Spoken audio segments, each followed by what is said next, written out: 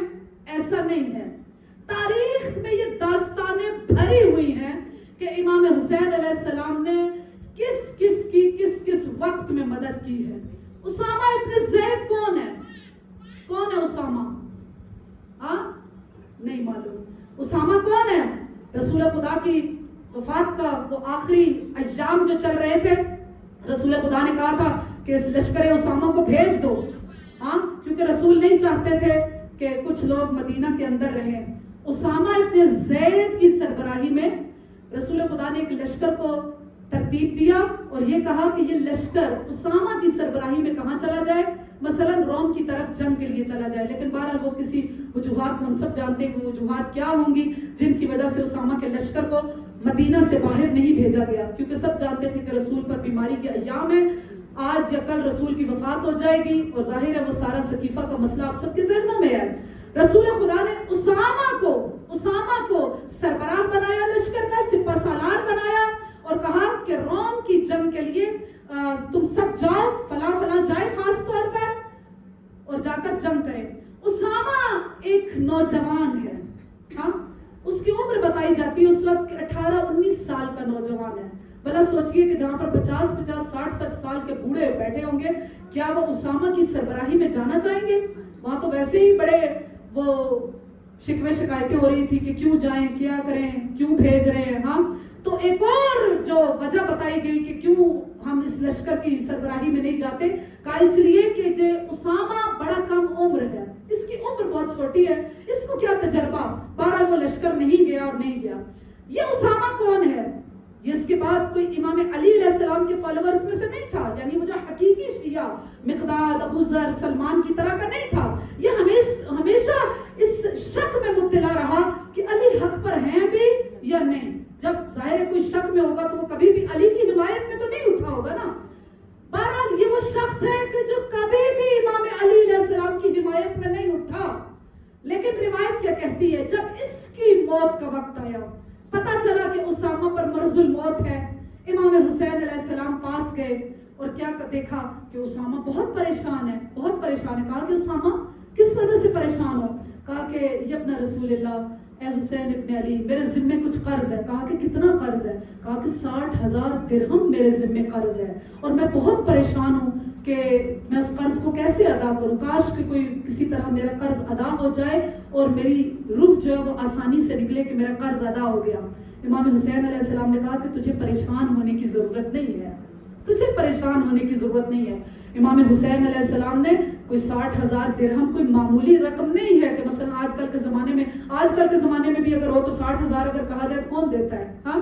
تو بہرحال اس زمانے میں تو 60,000 درہم ایک بہت بڑی رقم تھی، لیکن امام حسین علیہ السلام نے فوراً کیا کہا کہ اس کے قرض کو ادا کر دو۔ تو حسین کون ہے؟ کریم ابن کریم ہے۔ ایک مرتبہ وہ بہت بہترین واقعہ جو آخر کے لیے رکھا ہوا تھا، صلوات پڑھے محمد والے محمد،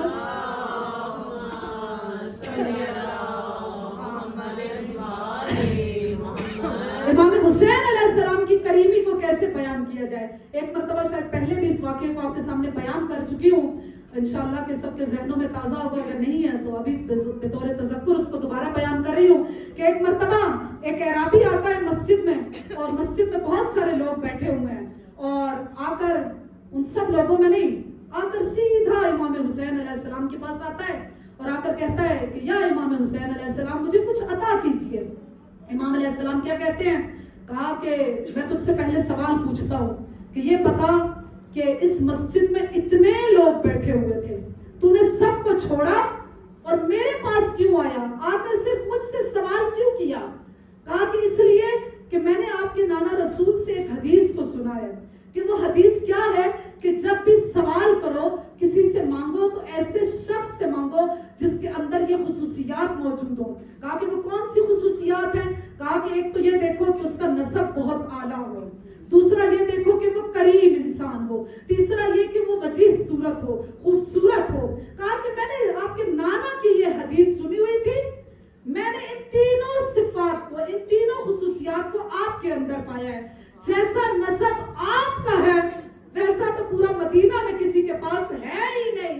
دوسرا آپ کے نانا نے کہا کہ جب بھی سوال کرو تو کسی کنجوس بخیل سے سوال نہ کرو, کریم سے سوال کرو. اور آپ کون ہیں؟ کریم ابن کریم ہیں. کتنی نسلوں تک آپ کے خاندان میں, آپ کی پشتوں میں کرامت چلی آ رہی ہے. اور تیسری خصوصیت کیا کہ آپ کے نانا نے ارشاد فرمایا ہے کہ جب بھی سوال کرو خوبصورت چہرے والے سے کرو. کہا کہ میں جب مسجد میں داخل ہوا میں نے پوری مسجد کے لوگوں پر نگاہ دوڑائی, مجھے آپ جیسا خوبصورت, آپ جیسا وجیح, آپ جیسا حسین و جمیل کوئی نظر ہی نہیں آیا. اسی لیے میں نے تمام لوگوں کو چھوڑا اور آپ کے پاس آ گیا. اب امام حسین علیہ السلام کے پاس آیا تو اب امام کیا کہتے ہیں؟ امام کیا کہتے ہیں کہ ٹھیک ہے, تو نے مجھے میرے نانا رسول کی حدیث کو یاد کروایا ہے, اب میں بھی تجھے بتاتا ہوں کہ رسول خدا کا ہی فرمان ہے کہ المعروف بقدر المعرفہ, اتنی ہی کسی کے ساتھ نیکی کرو کہ جتنی اس کی حیثیت ہو, جتنی اس کی معرفت ہو. ہر ایک کے ساتھ ہر طرح کی نیکی کرنے کی ضرورت نہیں ہے. المعروف بقدر المعرفہ, جس کی جتنی معرفت ہے, توجہ میری طرف, جس کی جتنی معرفت ہے اس کے ساتھ اتنی ہی نیکی کرو. کہا کہ اچھا, کہا کہ اب میں تجھ سے سوال پوچھتا ہوں اور تو نے اگر جواب دے دیے, ہاں اس نے شاید دیت کا سوال کیا تھا کہ میرے ذمہ کوئی دیت ہے, تو بہرحال امام حسین علیہ السلام نے کیا کہا کہ میں تجھ سے 3 سوال کروں گا. بدو عرب ہے, آرابی ہے, امام حسین علیہ السلام جیسی شخصیت اس سے سوال کر رہی ہے اور وہ جواب دے رہا ہے. امام کیا کہتے ہیں, اگر تو نے میرے ایک سوال کا جواب دیا تو 1/3 دیت تجھے دے دوں گا, اگر 2 سوالوں کے صحیح جواب دیے تو 2/3, اور اگر تینوں کے صحیح جواب دیے تو پوری کی پوری دیت تجھے میں دے دوں گا جو تو مجھ سے مانگنے کے لیے آیا ہے. بہرحال امام علیہ السلام نے سب سے پہلا سوال کیا. اور دیکھیے کہ بعض اوقات جب ایسی احادیث کو دیکھتے ہیں کہ دیکھیے کہ ہمارا معیار, ہمارا شعور, ہمارا علم, ہماری معرفت کتنی ہونی چاہیے. ایک بدو عرب, ایک آرابی امام حسین جیسی شخصیت کے پاس آ رہا ہے, امام اس سے سوال کر رہے ہیں اور وہ سوالوں کے جواب دے رہا ہے. امام نے اس سے کیا پوچھا؟ کہا کہ اچھا یہ بتاؤ کہ ای العمل افضل, بتاؤ سب سے بہترین, سب سے افضل عمل کیا ہے؟ کیا ہے سب سے افضل عمل؟ کیا ہے سب سے افضل عمل؟ ہم سب بھی تو حسینی بیٹھے ہوئے ہیں نا, ہم سب بھی رسول خدا کی حدیث کو سننے والے ہیں. سب سے بہترین عمل کیا ہے؟ سب سے بہترین عمل کیا ہے؟ امام حسین پوچھ رہے ہیں اور وہ جواب دے رہا ہے. اس نے کیا جواب دیا؟ الایمان باللہ. سب سے بہترین, سب سے افضل عمل یہ ہے کہ انسان اللہ پر ایمان رکھتا ہو. اگر اللہ پر ایمان رکھتا ہوگا تو پھر کیا ہوگا؟ یہی تو سب سے بہترین. ساری چیزیں تو آئی اس کے اندر جاتی ہیں نا. دوسری چیز امام نے کیا پوچھی؟ اچھا ٹھیک ہے, تو نے صحیح جواب دیا, ایک حصہ تیرا ہو گیا, 1/3 اسے. کہا کہ امام نے کہا کہ ٹھیک ہے, اس کا تو حقدار ہو گیا. اب دوسرا سوال کیا؟ کہا کہ بتا کہ کیا چیز انسان کو ہلاکت سے بچاتی ہے؟ اس نے کیا کہا کہ ہلاکت سے بچانے والی چیز وہ ہے الثقۃ باللہ, کہ اگر انسان اللہ پر توکل رکھتا ہو, اللہ پر بھروسہ رکھے تو یہ چیز انسان کو ہلاکت سے بچا لیتی ہے. کسی وقت بھی انسان کیا ہے, وہ مایوس نہ ہو, اس کے مد نظر کیا ہو, پروردگار کی رحمت ہو, اللہ پر یقین ہو, اللہ پر توکل ہو, اللہ پر بھروسہ رکھے تو یہ چیز کیا ہے, انسان کو ہلاکت سے بچا لیتی ہے. اب ٹھیک ہے, امام کیا کہہ رہے ہیں؟ ٹھیک ہے, تیرا دوسرا جواب بھی ٹھیک ہے. اب تیسرا سوال امام نے کیا کیا؟ کہا کہ انسان کو زینت کیا چیز عطا کرتی ہے, انسان کس چیز سے مزین ہوتا ہے. یعنی انسان کو یوں سوچئے کہ انسان کے پاس کچھ نہیں ہے, لیکن اگر کیا چیز ہوگی تو وہ انسان کو آرائش عطا کرتی ہے, اسے زینت عطا کرتی ہے, اسے خوبصورتی عطا کرتی ہے. اب وہ جواب دے رہا ہے. اس نے کیا کہا کہ سب سے پہلی چیز یہ ہے کہ العلم مع الحلم، کہ انسان کے پاس کیا ہو، جو چیز انسان کو خوبصورتی عطا کرتی ہے وہ کیا ہے، انسان کے پاس علم ہو لیکن اس کے ساتھ ساتھ حلم بھی موجود ہو. اب امام علیہ السلام کیا کہتے ہیں کہ ہو سکتا ہے کہ کسی کے پاس علم موجود نہ ہو، بہت سارے، ضروری تو نہیں ہے کہ ہر انسان عالم ہو، علم نہیں ہے لیکن پھر بھی کیا چیز انسان کو زینت عطا کرتی ہے. اس شخص نے کیا جواب دیا، مال مع الکرم، کہ کیا چیز انسان کو زینت عطا کرتی ہے، علم نہیں ہے، حلم نہیں ہے، لیکن اگر انسان کے پاس مال ہو اور مال کے ساتھ وہ کریم بھی ہو، وہ عطا کرنے والا ہو، تو یہ چیز انسان کو زینت عطا کرتی ہے. امام پھر پوچھتے ہیں کہ ہو سکتا ہے کسی کے پاس مال بھی نہ ہو، کسی کے پاس علم بھی نہ ہو، پھر کیا چیز انسان کو زینت عطا کرتی ہے؟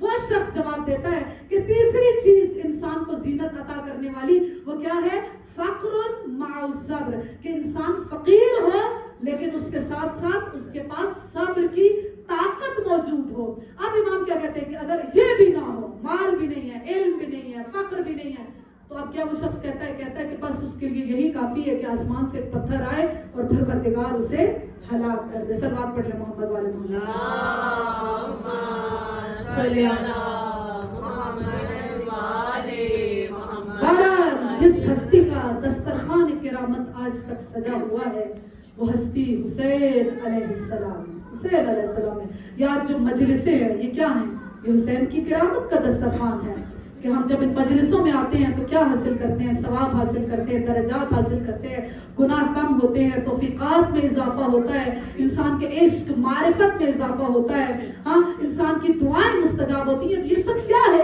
ایک مجلس حسین ہے لیکن اس کے اندر کتنا کچھ موجود ہے. بہرحال آج جس ہستی کے مصائب کا بھی ذکر کرنا ہے، اگرچہ وہ کریم ابن کریم ہے، ہونا تو یہ چاہیے تھا کہ دنیا ان کی کرامت کا خیال رکھتی اور رسول خدا کی اس حدیث کا پاس رکھتی کہ اکرموا کریم کل قوم، کہ ہر قوم کے کریم انسان کا احترام کرو. لیکن امت نے اجر رسالت کو ایسے ادا کیا، اس طرح اس کرامت کے حق کو ادا کیا کہ علی کی بیٹیوں کو بازاروں میں لے کر آ گئے، درباروں میں لے کر آ گئے. مومنات، آج شب چہلم ہے نا، آج کی رات شب عاشور سے کم نہیں ہے، آج کی رات چہلم کی رات ہے، اربعین کی رات ہے، آج کی رات رونے کی رات ہے. ہائے نبی کی بیٹیاں، ہائے علی کی بیٹیاں، ہائے حسین کی بہنیں، ہائے حسین کی بیویاں، حسین کی بیٹیاں، بازاروں کے بعد، درباروں کے بعد زندان کی جب منزل میں آئی، ہائے آپ کے سامنے ہمیشہ پڑھا جاتا ہے کہ یہ زندان تو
امام سجاد کیا کہتے ہیں؟ اے یزید میں اپنے بابا کے سر کے بغیر شام سے نہیں جاؤں گا۔ پہلے تو یزید نے انکار کیا، لیکن اس کے بعد کیا کہا کہ نہیں، سجاد کو سارے سرائے شہداء دے دیے جائے، سجاد اپنے شہداء کے سروں کو لے کر جائے۔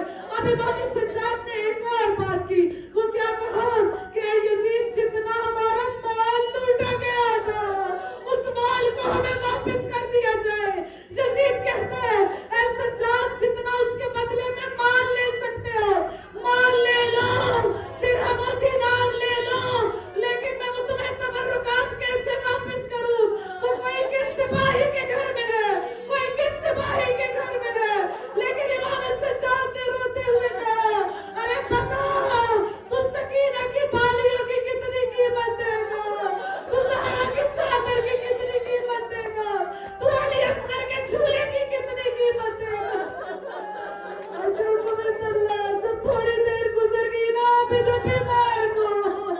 عابد بیمار زندان میں دوبارہ واپس آئے، لیکن امام نے کیا کیا؟ آج دروازے پر کھڑے ہو گئے۔ بی بی زینب پوچھتی ہے اے سجاد آج کیا عالم ہے، زندان کے دروازے پر کیوں کھڑے ہو گئے؟ ایک مرتبہ سید سجاد نے کہا اے پھوپھی اماں ہمیں رہا کر دیا گیا، آج زندان شام میں ایک مرتبہ کوہرام پپا ہو گیا، واہ حسینہ واہ غربتہ واہ ظلمتہ۔ اور جناب زینب وہاں پر کیا کہتی ہے؟ اے سجاد یزید کو پیغام بھیج دو، ارے میں تب تک شام سے نہ جاؤں گی جب تک میں یہاں مجلس حسین کو بابا نہ کر لوں۔ ایک کمرے کو مختص کیا گیا جہاں پہ جناب زینب نے مجلس حسین کو بابا کیا۔ اسی لیے علماء کیا کہتے ہیں اگر سال میں نہ ہو سکے تو ایک مرتبہ اپنے گھروں میں مجلس حسین کو ضرور بابا کیا کرو، کیونکہ یہ مجلس حسین ارے زینب کی یادگار ہے۔ بی بی کیا کہتی ہے ارے میں تب تک شام سے نہ جاؤں گی کہ جب تک میں یہاں مجلس حسین بابا نہ کر لوں۔ ایک مرتبہ شام کی ساری عورتیں آئی، آج جو وہاں پر ذاکرہ ہے وہ کوئی اور ذاکرہ نہیں ہے، وہ علی کی سے بیٹی زینب ہے۔ بی بی نے ایک مرتبہ مصائب کربلا کو بیان کیا، آئے میرا حسین، آئے میرا عباس، آئے میرا علی اکبر۔ ایک مرتبہ جو زندان سے جانے کا وقت آیا سرہائے شہداء کو لایا گیا، اور جب ایک ایک سر آتا تھا نا ایک ایک ماں اٹھتی تھی اس سر کو قبول کرتی تھی۔ ارے جب علی اکبر کا سر آیا ماں در اکبر آگے بڑھی، بڑھ کر استقبال کیا، اپنے بیٹے کے سر کو گود میں رکھا۔ ارے جب قاسم کا سر آیا فرما اٹھی اور اٹھ کر اس کے سر کا استقبال کیا۔ لیکن روایت کیا کہتی ہے جب سر حسین آیا بیویوں نے اپنے اپنے وارثوں کے سروں کو چھوڑ دیا، ایک مرتبہ سر حسین کو درمیان میں رکھا، آئے زندان شام میں ماتم بپا ہوا، واہ حسینہ واہ غربتہ واہ ظلمتہ۔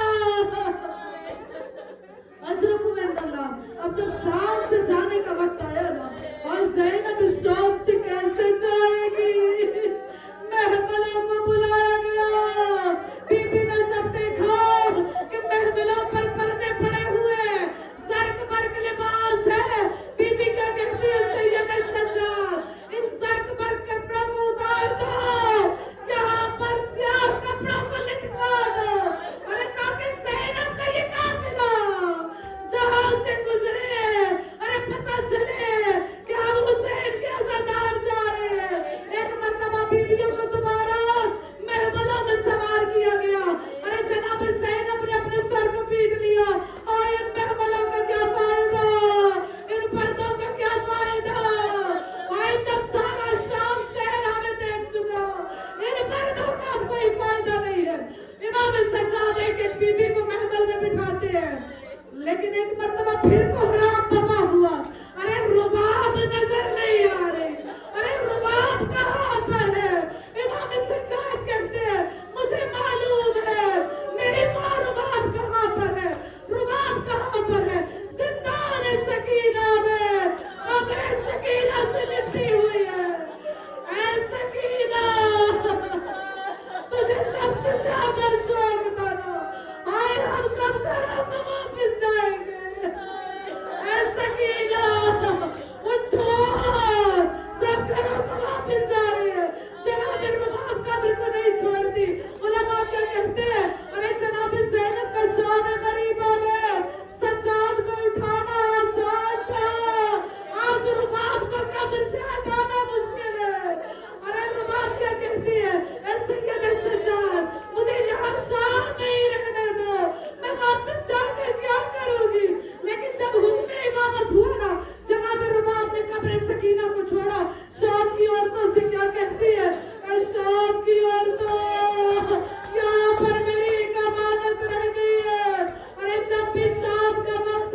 بحق محمد یا علی بحق علی یا فاطمہ بحق فاطمہ یا محسن بحق حسن یا قدیم الاحسان بحق حسین علیہ السلام پروردگارہ تجھے رہائی زینب کا واسطہ جب ہر کوئی واپس وطن جا رہا ہے آئی 4 سالہ سکینہ شام میں رکھ گئی جناب رباب کیا کہتی ہے جب اس کی قبر پر آنا نا پانی کا بھی چھڑکاؤ کرنا میری سکینہ بڑی پیاسی گئی ہے پروردگارہ مسائب جناب زینب کے صدقے میں پروردگارہ ہم تمام کی آزاد کو قبول و منظور کرنا تمام مرحومین کے درجات کو بلند کرنا اعلیٰ لیے کی جگہ عطا کرنا ائمہ کا قرب جوار عطا کرنا حوض کوثر سے سیراب کرنا پروردگارہ تمام بیماروں کو شفا عطا کرنا بے اولادوں کو اولاد عطا کرنا اولاد والوں کو اپنی اولاد کی تربیت کرنے کی توفیقات عطا فرمانا ہم سب کی توفیقات خیر میں اضافہ کرنا انجام بخیر کرنا پروردگارہ امام زمانہ کے ظہور میں تعجیل کرنا ہم سب کو امام علیہ السلام کے عوام انصار میں شمار کرنا